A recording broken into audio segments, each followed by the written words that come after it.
Então, muito boa tarde a todos. Eu acho que o Ulisses quis tramar-me. Diz-me ela há cerca de um mês. Jorge, queria que falasses sobre gestão emocional do educador no processo educativo. E eu, o que é? Bem, lá terá que ser, não é? Então, para desmontar um bocado o título comprido, vamos pegar só em gestão e em educador. E todos nós temos ideia que gestão tem a ver com administrar, tem a ver com intervir, não é? E nós, na nossa relação uns com os outros, sobretudo quando somos pais, temos inevitavelmente que fazer isso. Se falamos de educador, normalmente também estamos mais centrados nos pais, não é? Embora, quando visitamos, sei lá, os nossos familiares e ali temos sobrinhos mais novos, quando visitamos a casa de alguém e temos também crianças com um comportamento surpreendente, nós temos também que interagir e não deixamos também de intervir nesse processo. Eu pedi ajuda à Mafalda neste assunto e penso que todos concordamos que ensinar é fácil. Porque para ensinar basta saber, não é? Mas para educar nós precisamos de dar o exemplo, precisamos de ser. Então creio que o tema de hoje, nestes minutos, liga-se muito com a questão da racionalidade e da emoção, não é? Na interação que existe em relação a estes dois elementos no nosso comportamento. Pensava-se até há pouco tempo, na história da humanidade, que seriam coordenadas completamente distintas, a razão e a emoção, mas hoje em dia já se percebe que, afinal, há como que um entrançado e tudo funciona de uma só maneira, só que às vezes resbala mais para um lado, outras vezes resbala mais para o outro, como quando andamos naquelas estradas da serra, não é? Por aí fora. Então somos nós seres emocionais ou racionais? Para perguntas destas há sempre uma resposta que resulta, em muitos casos, que é depende, não é? É um bocado como alguns assuntos da matemática. Então, isto vai para a derivada daqui, da colar, vai para ali ou para acolá? Depende. A gente acerta sempre, não é? Bem, se pensarmos essencialmente nas crianças, nós compreendemos que a dada altura, mais cedo ou mais tarde, nós tendemos a ser essencialmente emocionais. E a emoção aí prende-se com aquela figura de um químico instável, não é? E é evidente que, mediante essa instabilidade, tem que haver uma atitude de gestão, não é? É preciso gerir. Há muitas opiniões sobre a questão da utilidade das emoções nas nossas vidas, mas eu aprecio particularmente a questão da evolução das espécies antes de existir a espécie Homo sapiens. E eu vou pelo assunto um bocado darwinista, não é? E acho que as emoções, como se compreende, têm um papel essencialmente adaptativo, não é? Em relação ao meio. E se não for assim a 100%, é assim em grande parte. Nós podemos ver que quando nos zangamos ou quando temos medo, há como que um alerta, o vínculo de utilidade para a sobrevivência tem a ver com um alerta para perigos, não é? Às vezes uma mãe ou um pai vê a criança que tem a panela da sopa no fogão, não é? E a criança começa a andar e tal, vai lá com a mão e para-me lá com isso, não é? É uma atitude de emergência, para-me lá com isso, não, queimas a mão, não é?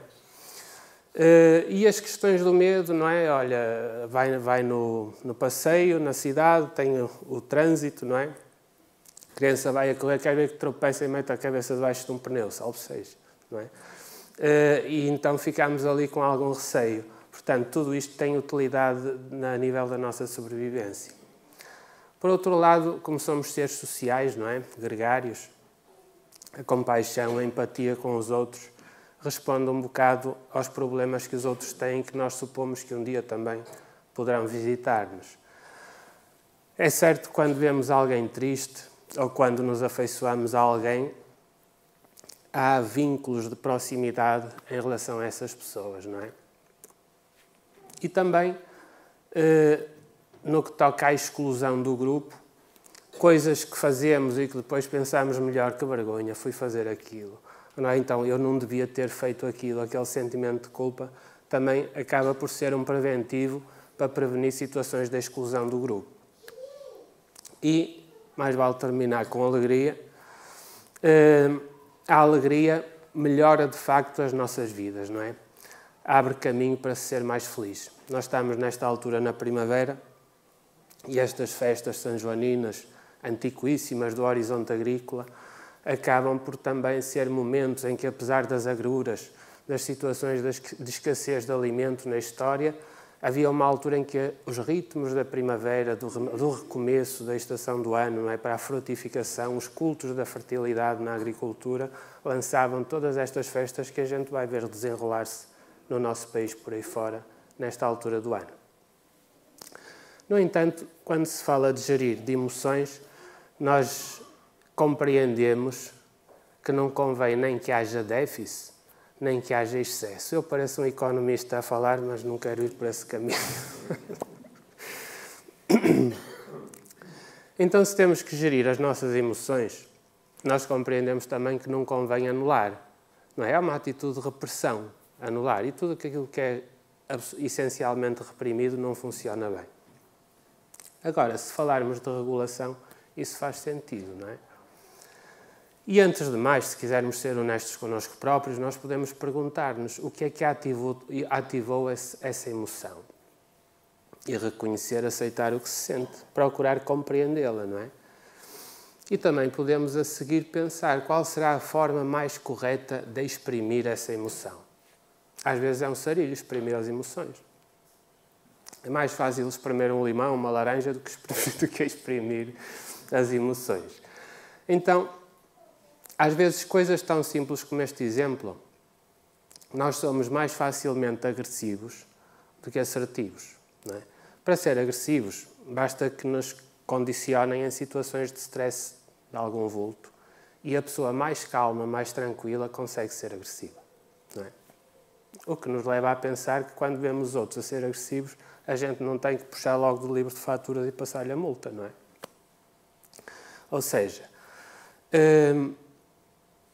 a agressividade parece ter surgido na nossa vida há muito tempo e instalou-se como um padrão de comportamento em que nós interpretamos como útil, eficaz a curto prazo, não é? Se calhar por isso é que se cristalizou. Mas estamos todos a aprender.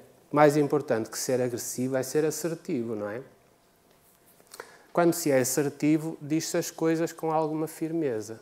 Quando se é agressivo, mais vale que nos saiam da frente. Não é isso? Não é isso que nos interessa.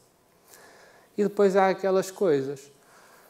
Quando alguém lá em casa faz uma coisa que a gente não concorda, a gente tende a dizer assim: fizeste isto e aquilo. E quando a gente tem um dedo a apontar para o outro, tem 3 a apontar para nós. Não é? Na verdade, tem 2 a apontar para o outro. E a malta põe-se logo, quando alguém põe uma defesa. Não é? E as defesas dispersam, desarticulam a comunicação.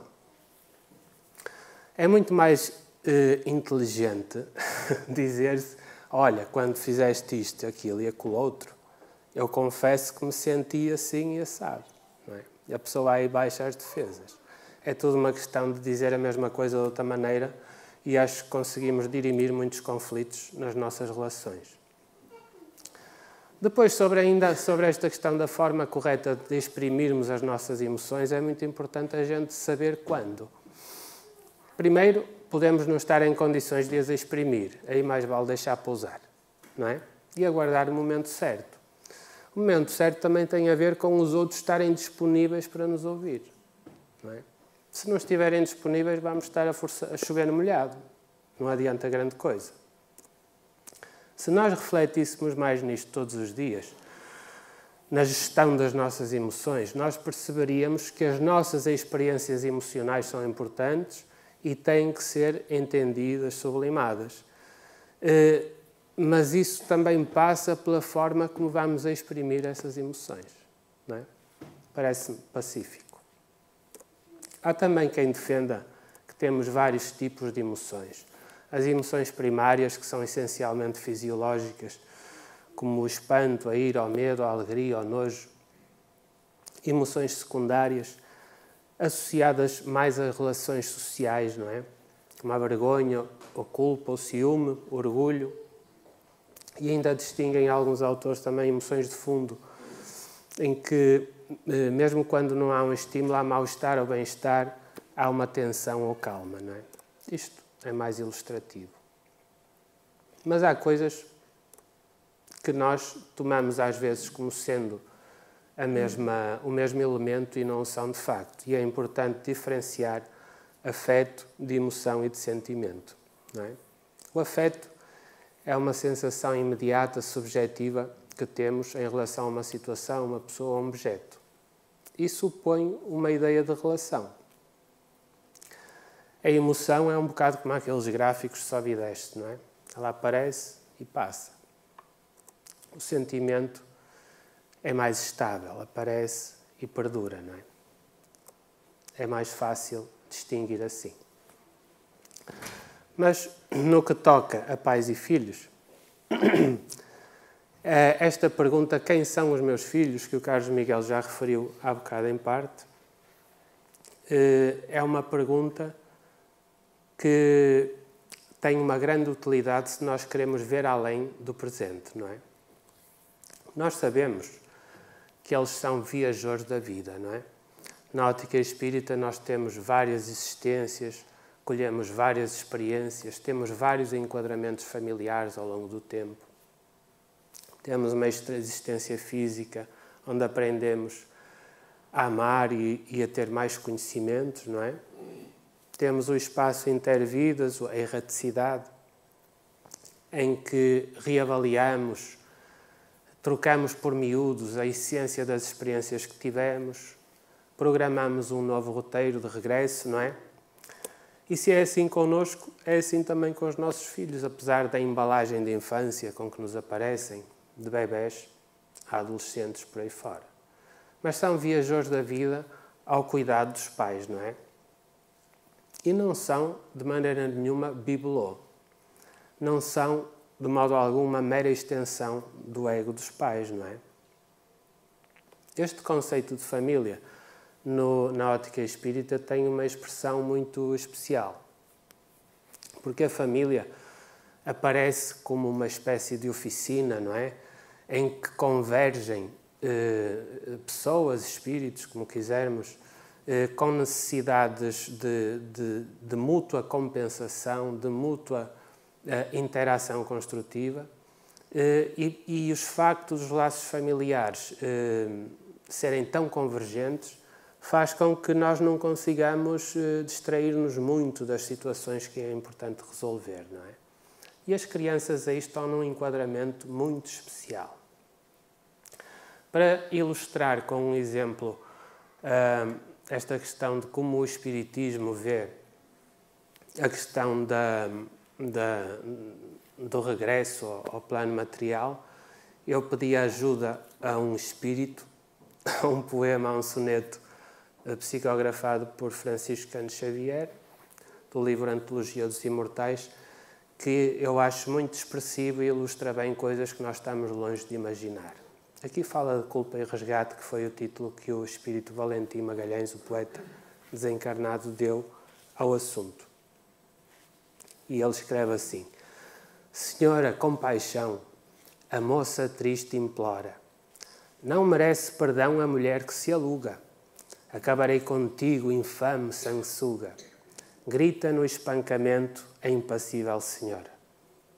A vítima, doente, anseia, tomba e chora, tremendo a soluçar sob o pé que a subjuga. Rompe-se um grande vaso e o sangue rola em fuga, a morte arranja o fim, tudo é silêncio agora. A ré que ninguém viu, como se nada houvera, continua a viver, qual flor na primavera, mas a lei vigilante assinala-lhe a trilha. e antes que a dama nobre em remorsos se adentre, a alma da moça triste acolhe-se-lhe ao ventre e ela estende-lhe o seio, enlaçando-a por filha. É forte, não é? E muito realista. Normalmente os espíritos veem o assunto com outra dimensão, não é? Nós aqui na vida material estamos a ver como aqueles filmes antigos de 8mm, 16mm, que têm os vários fotogramas. Nós aqui vemos uma fotografiazinha e o cantinho da outra, não é? Da que vai atrás. Mas eles de lá conseguem ver mais fotogramas antes e alguns depois, previsíveis, face ao nosso roteiro evolutivo. E a família aparece com este condicionamento, com muitas soluções, para que nós aprendamos com os nossos erros, não é? No Livro dos Espíritos encontramos esta pergunta: qual a utilidade, do ponto de vista espiritual, é evidente, do ponto de vista material e biológico há outros. Qual a utilidade de passar pelo estado da infância?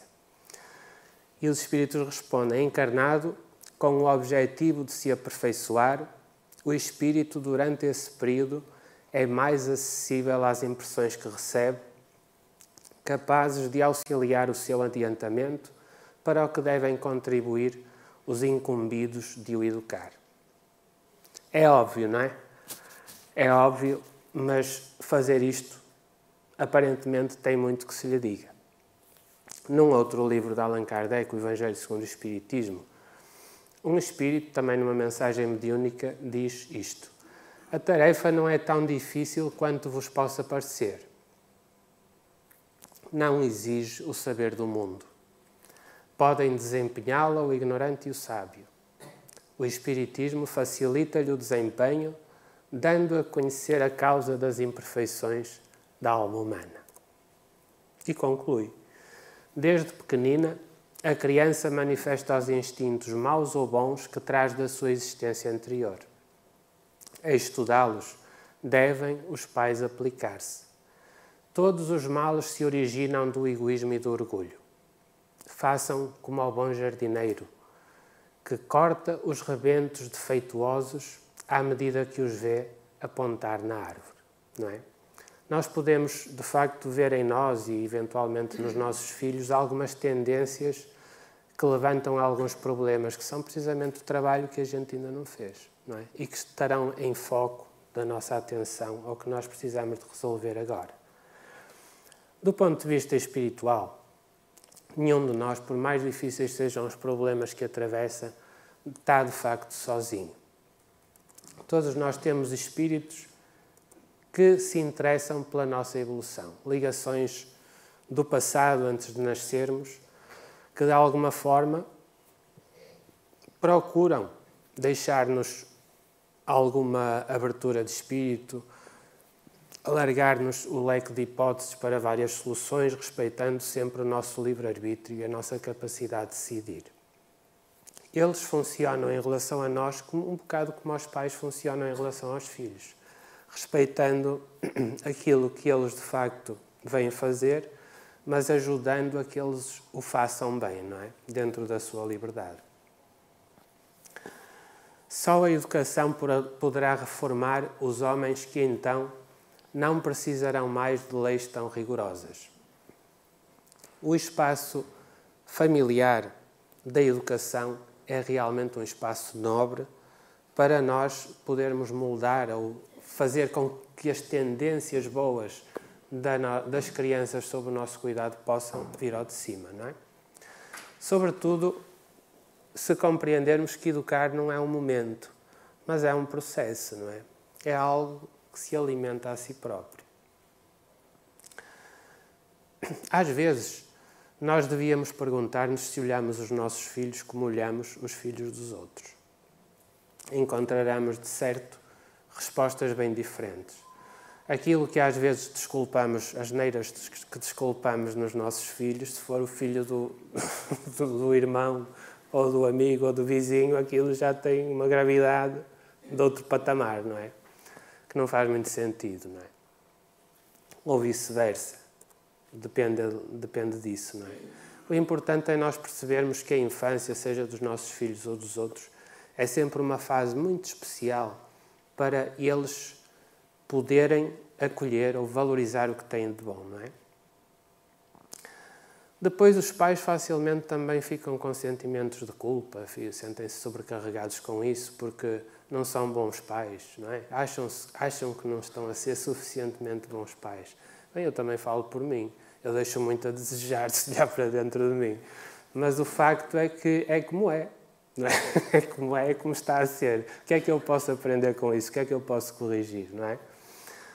Às vezes os pais acham que se irritam demasiado e depois batem ou castigam, ou lá o que seja, não se controlam. Outros acham que são demasiado passivos. Isto é uma variedade, é como o peixe ali nas peixarias a seguir ao Canhão da Nazaré, onde há mais habitats e há mais variedade, digamos assim. Não é fácil, não é difícil os pais irritarem-se, não é? Sobretudo se tiverem um trabalho exigente, com grande carga horária, chegam ao fim do dia cansados, não é? E a pessoa mais calma em situação de stress, condicionada por situações de stress, fica uma panela de pressão. É importante a gente saber como ir libertando essa pressão, não é? Porque os outros também não têm culpa das nossas limitações. Mas ir procurando lidar com isso de forma a haver menos danos. Nós conheço um caso que quis inspirar-me no que conheço da vida real. Um pai, 30 anos, viúvo. A esposa descobriu no espaço de um ano que tinha um tumor no cérebro. Num espaço de um ano desencarnou, ele ficou com os filhos, um de 2 anos, um de 3 anos, outro de 5. E depois fica sempre com aquela sensação de que como é que eu vou ser pai e mãe ao mesmo tempo, trabalhar, tenho ajuda dos avós, etc. Mas mesmo assim, como é que eu vou conseguir lidar com os conflitos entre eles, os meus conflitos com eles, como é que eu vou conseguir estar mais presente com eles, como é que eu vou ter energia para isso, não é? E depois chega àquela questão, coitadinhos, estão sem mãe, não é? Às vezes esta palavra coitadinhos traz ainda um peso que não ajuda nada as próprias crianças, não é? É como é assim, não é? A vida desenhou esta circunstância kármica, é como está a ser, vamos fazer o nosso melhor. É isso que se tem que pensar. Mas depois, quando se tem isto lá no subconsciente, começam depois as compensações. Ou então os limites mais flexíveis para as asneiras. E eles vão testando e aquilo vai afastando e de repente a situação fica descontrolada. Como é compreensível. É terrível. E depois vão uns amigos, por exemplo, jantar lá à casa e quando na altura de se virem embora, o mais novo dá-lhe as pilhas do Duracell, passa a publicidade, e dirige-se a uma das visitas em passo acelerado, escardino, para dar uma charutada na canela. Bem, isto não é? São situações que mais vale o pai não ver, nem dizer nada, e estar à tabela quando o inimigo ataca e fugir com a perna para o lado. Bem, são situações de descontrole, não é? Eu recordo-me também, eu não percebo grande coisa de educação, mas lembro-me que uma vez estava em casa de uns amigos nesta situação e eu fiquei sozinho com 5 anos a fazer um puzzle. Eu detesto fazer puzzles, mas a gente tem que dar tudo o que tem aos miúdos, não é? E então o mais novo, que não estava muito virado para os puzzles, a dada altura passa-lhe uma coisa má pela cabeça, parece que teve um pico elétrico e desata. Os pais... O pai não estava connosco, estava na cozinha a preparar qualquer coisa com outra, e eu estava sozinho com os dois. E então passa-lhe aquilo pela cabeça e ele vai para as persianas grandes da sala e começa a descer aquilo a todo o gás. Ainda tinha luz do dia, ao fim da tarde. Descer aquilo a todo o gás por ali fora. E eu percebi que aquilo ia encravar as persianas e ia dar para o torto porque tinha mais 2 persianas ao lado. E ele não ia parar. Eu disse, olha, eu não quero ver isso. Vamos brincar para outra sala e tal. Eu não quero ver isso. Não ia chamar o pai, senão o pai passava-se dos carretos. E saímos os dois, e eu com o mais velho, para o outro quarto. Resultou. A sala ficou às escuras, só baixou uma persiana, passado 2 minutos veio ele, como se não fosse nada para a nossa velha.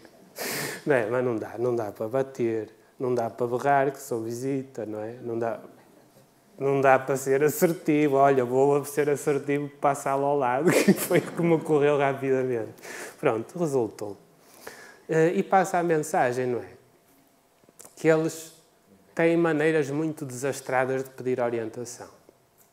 E às vezes a gente carrega-lhes com a mão, não é? Ou com a voz, e não é isso que ajuda muito.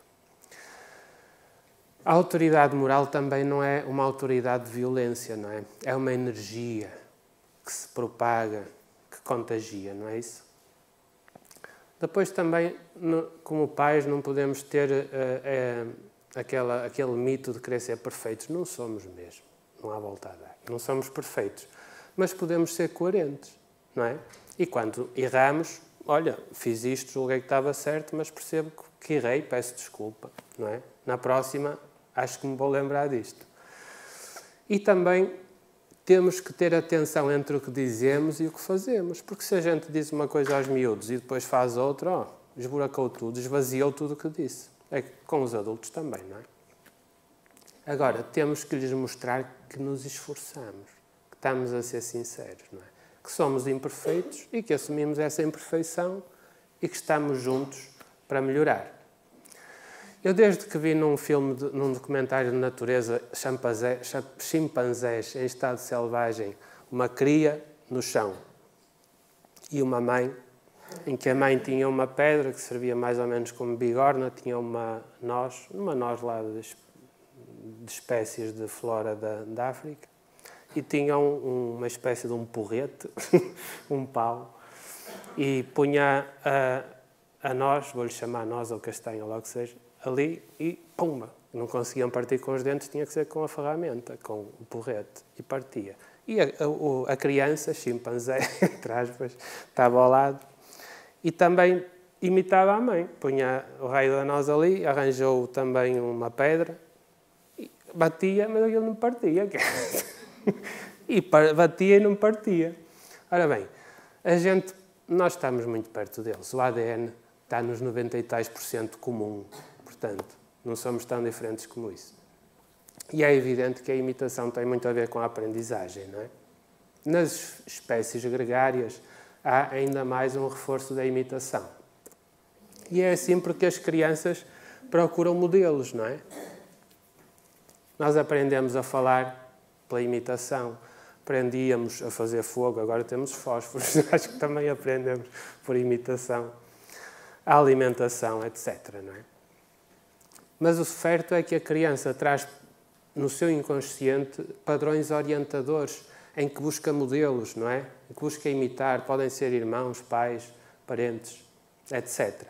Porque isso também abre um maior leque de soluções a resolver os seus problemas. Então, acabamos na nossa vida em comum por exercitar todos estes verbos, não é? Eu penso que deve estar quase no limite, não, Ulisses? Ulisses, está.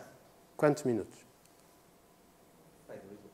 Pronto, era só para confirmar, senão já estava a falar fora, a chover molhado. Quando eu fui para a escola, eu sei que agora não é assim, já não é assim há muito tempo. Mas quando eu fui para a escola, para a primeira classe, primeiro ano, eu era o C. Gomes para o professor e havia o Sr. Salgado, não era o outro, era outro. O Sr. Ferreira, o Sr. Lopes, o Sr. Pereira. Eram tarecos, éramos tarecos, 6 anos. O senhor, não sei o que é. Nessa altura, o que imperava era a pedagogia da varinha de marmelo. Portanto, e daquela tolice da palmatória, não sei mais. E, ora bem, nessa altura, isso foi na década de 60, do século passado, achava-se que as crianças eram adultos em miniatura. Não é? Mas não são, têm fases etárias de desenvolvimento, como todos sabemos hoje. E nós temos que compreender que eles têm essas fases e cada faixa etária tem o seu condicionamento no desenvolvimento do próprio corpo físico, não é? Então, para concluir, acho que para a gente lidar com as nossas próprias imperfeições enquanto gestores emocionais no processo educativo das crianças, temos que ter muito bom senso. E o bom senso ajuda-nos a perceber quando é que estivemos perto de acertar, quando acertamos mesmo, e quando não estivemos tão bem como isso, o que permite corrigir, não é? E não perder de vista que o amor é a maior força do mundo, não é? Nós podemos até nem acreditar, nem perceber, mas cada um de nós, no plano material ou no plano espiritual, caminha há tanto tempo numa estrada chamada amor. Todos nós, quando nascemos, temos o cuidado de uma mãe, de um pai, de família, de irmãos, não é? Invariavelmente. Com um cuidado, uma atenção realmente heroica, fantástica, que nós nem sempre sabemos apreciar devidamente. Temos os nossos compinchos do plano espiritual que tanto nos ajudam, não é? Do invisível. Parecendo que às vezes nós resolvemos as coisas sozinhos e afinal são eles que nos dão o sopro deles de lá para que tudo seja mais fácil, não é? Sem nos tirarem o mérito. E se nós conseguirmos perceber que estamos nesta passagem como educadores ou não, e se percebermos que estamos aqui para angariar mais conhecimento interior, e se percebermos que é quando chamamos esses sentimentos para dentro de nós que tudo fica mais iluminado, não é? Nas nossas atitudes, na nossa forma de interagir, acho que estamos a conseguir cumprir a etapa presente nesta jornada imensa das vidas sucessivas. Era esta a mensagem simples que trazia hoje para partilhar com os senhores. Agradeço a paciência imensa com que escutaram e peço desculpa de qualquer coisinha.